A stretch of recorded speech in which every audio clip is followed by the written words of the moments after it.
God's will. ఇర్మియా గ్రంథము 1వ అధ్యాయం 4వ వచనం నుంచి 9వ వచనం దాకా మనం చూసుకున్నట్లయితే దేవుడు ఇర్మియాతో ఒక మాట అంటాడు. ఇర్మియా, తల్లి గర్భంలో రూపింపబడక మునిపే నేను నిన్ను ఎరిగితినే, జనులకి ప్రవక్తగా నేను నిన్ను ఏర్పరిచినాను అని ఇర్మియాతో దేవుడు మాట్లాడతాడు. ఈ రాత్రి నువ్వు ఒక వాస్తవాన్ని నువ్వు తెలుసుకోవాలి. దేవునికి పక్షపాతం అనేది లేదు. దేవునికి అందరు కూడా ఒకటే. ఆమెన్. ప్రతి ఒక్కరిని కూడా ఉన్నతమైన స్థాయిలోకి తీసుకొని వెళ్ళాలన్నది దేవుని యొక్క ఉద్దేశం, దేవుని యొక్క సంకల్పం. ప్రతి ఒక్కరిని దీవించాలి, ప్రతి ఒక్కరిని తలగా ఉంచాలి, పైవాడిగా ఉంచాలన్నదే దేవుని యొక్క చిత్తం. శాపంలో బ్రతకటం అది దేవుని యొక్క చిత్తం కాదు. కాబట్టి ఇర్మియాకి ఏ ప్రవచన వాక్కు అయితే విడుదల చేసినాడో ఆ ప్రవచన వాక్కు ఇర్మియాకి, యెహెజ్కేలుకి, దానియేలుకి సంబంధించిందే కాదు, కానీ క్రీస్తు రక్తంలో కడగబడిన మనందరికి కూడా ఆ ప్రవచన వాక్కు వర్తిస్తుంది. గట్టిగా చప్పట్లు కొడదాం.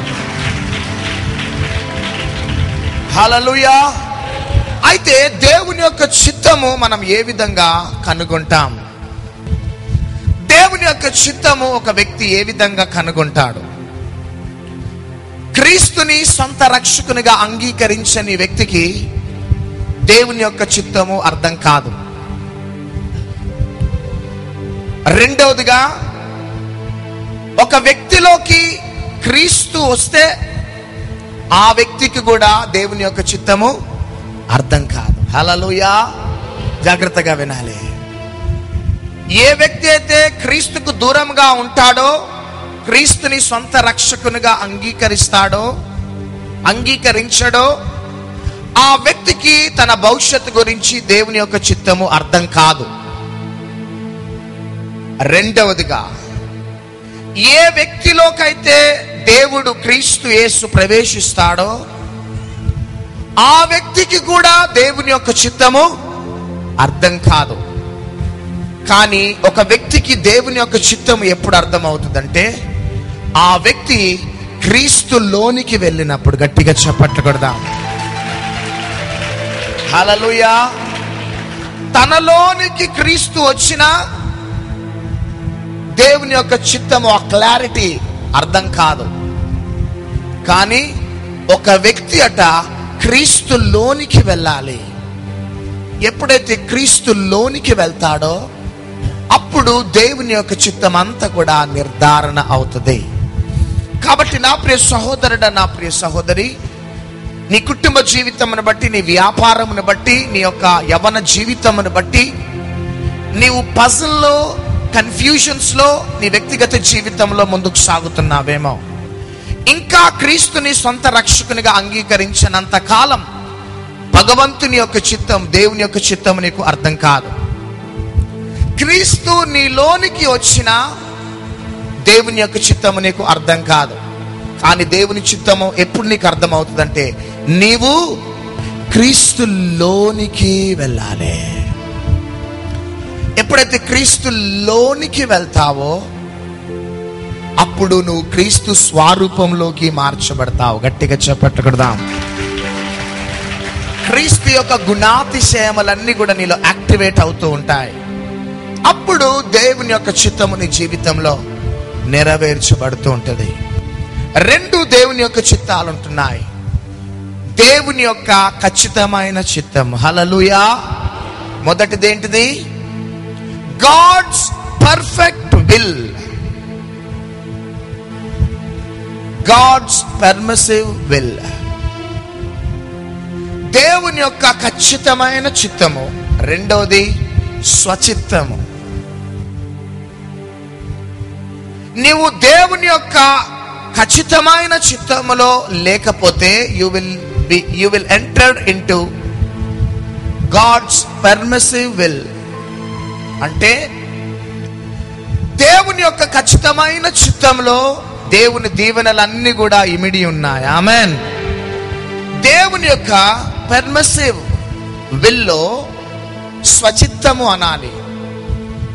దానిలో శాపమంతా కూడా ఇమిడి ఉన్నది అని తెలుసుకోవాలి మనం. కాబట్టి నా ప్రియ సహోదరుడా, నా ప్రియ సహోదరి, ఈ రోజు దాకా నీ వ్యక్తిగత జీవితంలో దేవుని యొక్క చిత్తము నిజంగా నీ జీవితంలో జరుగుతున్నదా? దేవుని యొక్క ఖచ్చితమైన చిత్తంలో ఉన్నావా? అయితే దేవుని యొక్క ఖచ్చితమైన చిత్తము మన జీవితంలో ఎప్పుడు నెరవేర్చబడుతుందంటే, రాత్రి నెరవేర్చబడదు, కానీ క్రమంగా నెరవేర్చబడుతుంది. గట్టిగా చప్పట్లు కొడదాం. ఎట్లా నెరవేర్చబడుతుంది? రాత్రి నువ్వు కరోడ్పతివి కావు. ఆమెన్.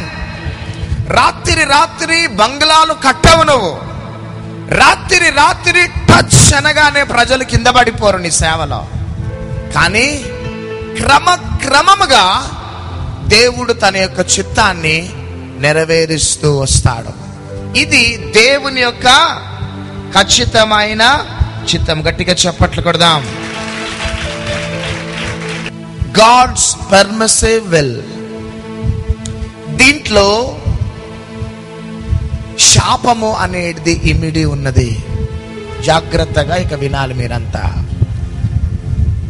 తెలుగులో చెప్పాలంటే స్వచిత్తం. మన చిత్తాన్ని మనము నెరవేర్చుకుంటూ ముందుకు సాగటమే. చాలాసార్లు దేవుడు ప్రజలని దీవించి ఆశీర్వదించి ఉన్నతమైన స్థాయిలోకి తీసుకొని వెళ్ళాలని ఆశపడుతూ ఉంటాడు. కానీ ప్రజలు దేవుని యొక్క చిత్తము చేయక స్వచిత్తమును చేసి తొందరపడి పరిగెత్తి శాపాన్ని కొని తెచ్చి పెట్టుకుంటూ ఉంటారు. చాలా మంది వారి వ్యాపారాలలో రాత్రి కరోడ్పతి అయిపోవాలని దేవుని యొక్క చిత్తములో లేని వ్యాపారాలు ప్రారంభించి డబ్బంతా కూడా వ్యాపారాలలో పెట్టి చివరికి నష్టపోయిన వారు చాలా మంది ఉంటున్నారు. వివాహాల విషయంలో తొందరపడి పరిగెత్తి దేవుని యొక్క చిత్తములో లేని వివాహాన్ని చేసుకొని చివరికి శాపాన్ని కొని తెచ్చి పెట్టుకోవటమే కాదు, కానీ వారి గర్భంలో పుట్టిన బిడ్డలకు కూడా శాపాన్ని కొని తెచ్చి పెట్టిన తల్లిదండ్రులు అనేకులు ఉంటున్నారు. ప్రియ దేవుని బిడ్డలారా, కొన్నిసార్లు సడన్ గా సంబంధం రాగానే ఆ వ్యక్తి సాఫ్ట్వేర్ ఇంజనీర్ అని, అమెరికాలోనో ఆస్ట్రేలియాలోనో సెటిల్ అయిపోయినాడు అని, డబ్బు సంపాదనలో ఉన్నాడు అని, ఇక దేవుని యొక్క సన్నిధిలో కనిపెట్టకుండా దేవుని యొక్క చిత్తాన్ని తెలుసుకోకుండా తొందరపడి పరిగెత్తి శాపాన్ని కొని తెచ్చి పెట్టుకున్న అనేకులు ఉంటున్నారు. కాబట్టి నా ప్రియ సహోదరి సహోదరుడా, దేవుని యొక్క చిత్తానికి ఒకవేళ నువ్వు దూరమైనావు అంటే, నీ స్వచిత్త ప్రకారము ఒకవేళ నువ్వు ముందుకు సాగి పరిగెత్తి శాపాన్ని కొని తెచ్చి పెట్టుకొని నష్టపోయి కుటుంబంలో సమాధానం లేని స్థితిలో ఉన్నట్లయితే ఈ రాత్రి నీకు శుభవార్త. నీవు గాని నీ తప్పులను నీ పొరపాట్లను నువ్వు ఒప్పుకొని నువ్వు పశ్చాత్తాప పడితే దేవుడు తిరిగి నీ కుటుంబానికి సమాధానం ఇవ్వబోతున్నాడు. చప్పట్లు కొడదాం. అందుని బట్టి చాలా మంది ఈ దినాలలో శాపాన్ని కొని తెచ్చి పెట్టుకుంటూ ఉన్నారు. ఎందుకంటే స్వచిత్తాన్ని చేసి తొందరపడి శాపాన్ని కొని తెచ్చి పెట్టుకొని చివరికి దైవ సేవకుడిని అపార్థం చేసుకోవటం, దేవుణ్ణి అపార్థం చేసుకొని చివరికి దేవునికి దూరమైన వారు చాలా మంది ఈ భూమి మీద కనబడుతున్నారు. కాబట్టి నువ్వు ఎవరివైనా కావచ్చు, దేవుడు నీ శాపాన్ని ఆశీర్వాదకరంగా మార్చటానికి దేవుడు నిన్ను ఈ స్థలానికి నడిపించున్నాడు. ఆమెన్. హల్లెలూయా. 106వ కీర్తన 10వ వచనం నుంచి దయచేసి చదవాలి. వారు పగవారి చేతిలో నుండి వారిని రక్షించెను. ఓకే. శత్రువుల చేతిలో నుండి వారిని విమోచించెను. ఓకే. నీళ్లు వారి శత్రువులను ముంచివేసెను. వారిలో ఒక్కడైనను మిగిలి ఉండలేదు. ఓకే. అప్పుడు వారు ఆయన మాటలు నమ్మిరి, ఆయన కీర్తి గానము చేసిరి. ఓకే. అయినను వారు ఆయన కార్యములను వెంటనే మరిచిపోయినారట. హల్లెలూయా. దేవుడు వారిని ఎంతగానో కాపాడుతూ వచ్చినారు, కానీ ఇశ్రాయేలీలు ఏం చేసినారంటే వెంటనే మరిచిపోయినారట. చదవండి. ఆయన ఆలోచన కొరకు కనిపెట్టుకొనకపోయిరి. అరణ్యములో వారు బహుగా ఆశించిరి. ఎడారిలో దేవుణ్ణి శోధించినారట. హల్లెలూయా. దేవుని దగ్గరనట వారు ఏం చేయలేకపోయినారు? కనిపెట్టలేకపోయినారు. జాగ్రత్తగా వినాలి.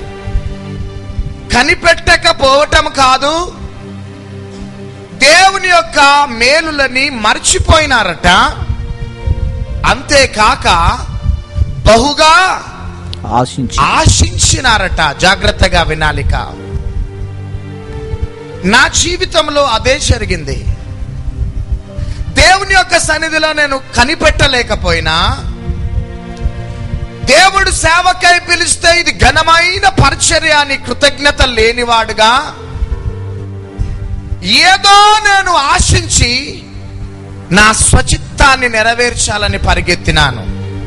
కానీ దేవుడు ఏం చేసినాడంటే, నేను ఆశించింది దేవుడు నాకు అనుగ్రహించినాడు, కానీ ఏం చేసినాడు? నన్ను తీర్పులోకి తీసుకొని వెళ్ళినాడు. చప్పట్లు కొడదాం. జాగ్రత్తగా వినాలి. నేను ఏం ఆశించినా, ప్రభువా నేను జీప్ బిజినెస్ చేస్తా ప్రభువా అని నేనేం చేసినా, ఆశించిన దేవుడు నా ఆశించినది నాకేం చేసినాడు? దయచేసినాడు. కానీ చివరికి నన్ను దెబ్బగొట్టినాడు. గట్టిగా చప్పట్లు కొడదాం. ఈ రాత్రి టీవీ ప్రోగ్రాం చూస్తున్నావు, దేవుని యొక్క చిత్తము నీ పట్ల ఉన్నతమైన దేవుని యొక్క చిత్తమై ఉన్నది. కానీ దేవుని యొక్క చిత్తాన్ని నువ్వు పక్కకు పెట్టి నీ స్వచిత్తాన్ని చేయటానికి నీవు ఏదైనా ఆశించి దేవుణ్ణి నువ్వు బలవంతం చేస్తే నీ ఆశ కలిగిన ప్రాణాన్ని దేవుడు తృప్తిపరుస్తాడు, కానీ దెబ్బ కొడతాడు. హల్లెలూయా. మన పిల్లలు చాక్లెట్ అడుగుతారు. లేదు బిడ్డ నేను కొనియను అంటావు. నువ్వు ఏడుస్తాడు వాడు, కొనియవు. వాడు కింద పడి కొట్టుకుంటా ఉంటే నువ్వేం చేస్తావు చెప్పాలా? కష్టమైన చాక్లెట్ వానికి కొనిస్తావు. అదే విధంగా దేవుని యొక్క చిత్తము చెయ్యకుండా నీ స్వచిత్తాన్ని చేసే ప్రయత్నంలో నీవు దేవుణ్ణి బలవంతం చేస్తే నీ ఆశ కలిగిన ప్రాణాన్ని చెప్పాలా తృప్తి పరుస్తాడు, కానీ you will enter into judgment. కానీ నీ జీవితంలో దెబ్బ పడుతుంది అంతే. దేవుడు చేసిన మేలులను ఇశ్రాయేలీయులు మరిచిపోయినారు. దేవుని యొక్క ఆలోచనను తెలుసుకోక అరణ్యంలో ఏం చేసినారు? వారు బహుగా ఆశించినారు. అయితే వారు ఆశించింది దేవుడు ఇచ్చినాడు, కానీ దేవుని యొక్క ఉగ్రత ద్వారా వారు కుప్పకూలిపోయినారు. గట్టిగా చప్పట్లు కొడదాం. ఈ టైంలో ఒక మంచి రెవల్యూషన్ ని పరిశుద్ధాత్మ దేవుడు నీకు ఇవ్వాలని ఆశపడుతున్నాడు. జాగ్రత్తగా వినండి. ఎందుకు దేవుడు నువ్వు ఆశించింది నీకు ఇచ్చినాడు? నీకు ఇచ్చిన తర్వాత దెబ్బ కొట్టినాడు. చెప్పండి, ఎందుకు కొట్టినాడు దెబ్బ? ఒకటి చెప్పాలా? ఎఫెసీలకు రాసిన పత్రిక 3వ అధ్యాయం 8వ వచనం నుంచి చదవాలి.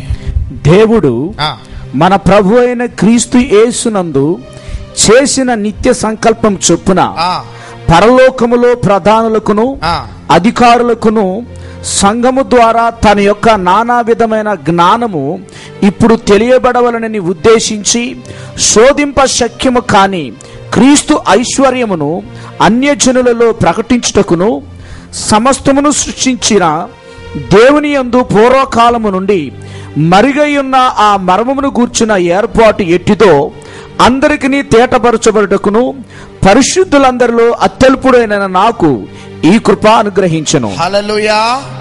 చూడండి, పరలోకములో ప్రధానులకును అధికారులకును సంఘము ద్వారా తన యొక్క నానావిధ జ్ఞానము, హల్లెలూయా, ఎందుకు జరుగుతుందంటే మన జీవితంలో ఈ మాట చెప్పి నేను క్లోజ్ చేసేస్తాను.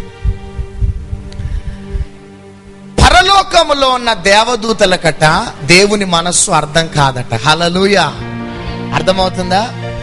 పరలోకములో ఉన్న దేవదూతలకి దేవుని కదలికలు అర్థం కావు. పరలోకములో ఉన్న దేవదూతలకి దేవుడు ఒక మర్మము లాగా ఉండిపోతాడు. దానికి తోడు అపవాది అయిన సాతానికి కూడా దేవుని యొక్క కదలికలు, దేవుని యొక్క ఆలోచనలు, ఉద్దేశములు అర్థం కావు. ఈ దేవదూతలకైనా అపవాది అయిన సాతానుకైనా దేవుని యొక్క కదలిక, ఆలోచన ఎప్పుడు అర్థమవుతుందంటే భూమి మీద ఆ దేవదూతలైనా సాతానైనా నిన్ను చూసినప్పుడు దేవుని కదలికలు అర్థమవుతాయి. చప్పట్లు కొడదాం. అర్థమవుతుందా? ఆ దేవదూతలైనా సాతానైనా దేవుని యొక్క ప్లాన్ అర్థం కావాలంటే అవి ఎవరిని చూడాలా? భూమి మీద చెప్పాలా? భూమి మీద నిన్ను చూడాలా? పరలోకంలో యేసయ్య ఏడుస్తూ ఉన్నాడు అంటే దేవదూతలకు అర్థం కాదు. అయితే భూమి మీద నిన్ను చూసినప్పుడు దేవుడు అక్కడ పరలోకంలో ఎందుకు ఏడుస్తున్నాడో అర్థమవుతుంది. నీవు భూమి మీద కష్టాలలో కుమిలిపోతూ ఉంటే నీ కష్టాలు చూసిన దేవుడు పరలోకంలో ఏం చేస్తుంటాడు? ఏడుస్తూ ఉంటాడు, కన్నీరు కారుస్తుంటాడు. నువ్వు పాపానికి బానిసైపోయి బ్రతుకుతూ ఉంటే ఓర్వలేక పరలోకములో దేవుడు ఏం చేస్తుంటాడు? ఏడుస్తూ ఉంటాడు. అయితే పరలోకంలో దేవుడు ఎందుకు ఏడుస్తున్నాడబ్బా అని దేవదూతలకి ఆలోచన వస్తుంది, కానీ ఎందుకు ఏడుస్తున్నాడో వారికి అర్థం కాదు. కానీ భూమి మీద నిన్ను చూసినప్పుడు దేవుని కదలికలు వాళ్ళకి అర్థమవుతాయి. చప్పట్లు కొడదాం. అందుకనే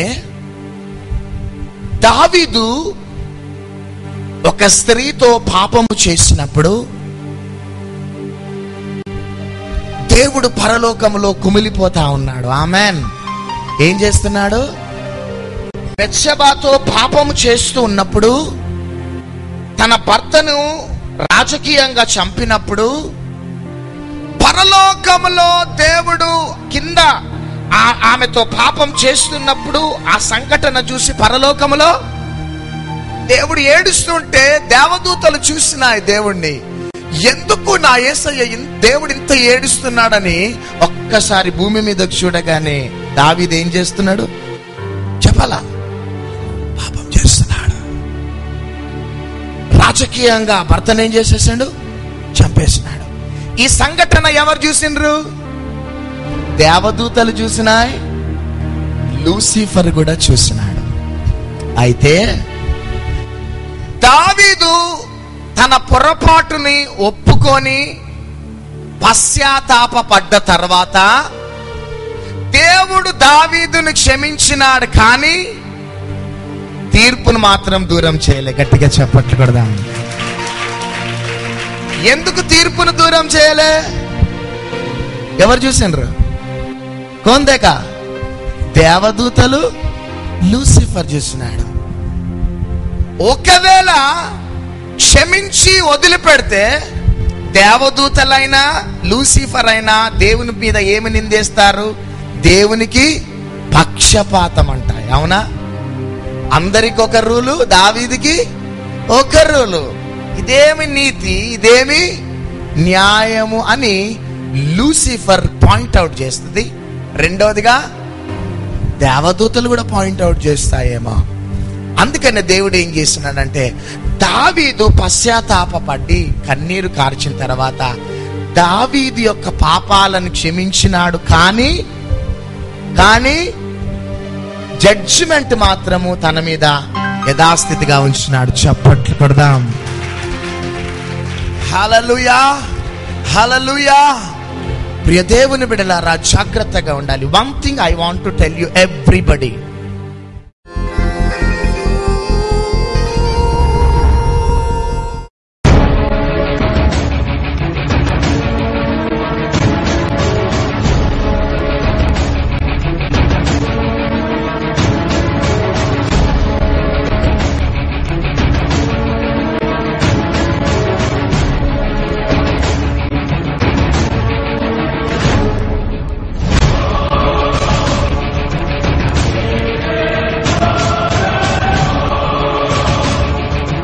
కడప జిల్లా వారికి శుభవార్త. అక్టోబర్ 2, 3, 4, 5 తేదీల్లో శంకరాపురం కడప మున్సిపల్ స్టేడియంలో ప్రత్యేకమైన సభలు ఏర్పాటు చేస్తున్నాం. ప్రతిరోజు ఈవినింగ్ 5:30కి పరిశుద్ధాత్మ దేవునితో పాటు బహుబలంగా దేవుని యొక్క వాక్యంతో పాటు ఆ సభలు జరగబోతుండగా కడప జిల్లాలో ఉన్న వారు పాల్గొనండి. 2, 3, 4, 5 తేదీల్లో ప్రతిరోజు సాయంత్రం 5:30కి రండి, పాల్గొనండి.